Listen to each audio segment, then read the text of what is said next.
So yun guys, 18th of January, sinakto ko talaga to ng 7 a.m.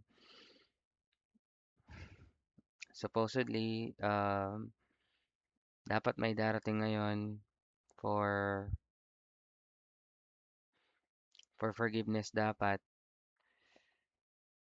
Actually, wala naman akong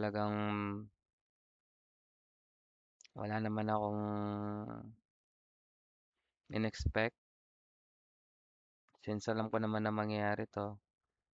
Sobrang sakit lang talaga na may inaasahan kang darating tas di naman pupunta, 'di ba? So yun, it is what it is. Kailangan mag-move forward.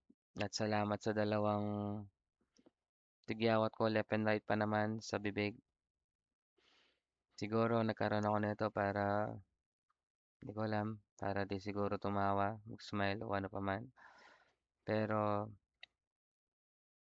ito lang ang masasabi ko. Um, Mag-iipon ako. Ah, Siyempre, this off na, a-applyan ko lahat ng mga work from home na nabigay na link sa akin. May additional lang na bago. Tapos, I'm gonna climb my way up. That's for sure. Mm, Yun lang.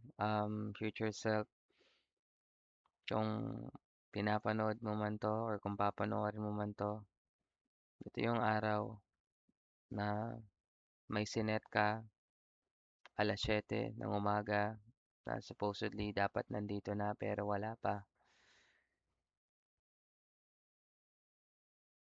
Yun lang.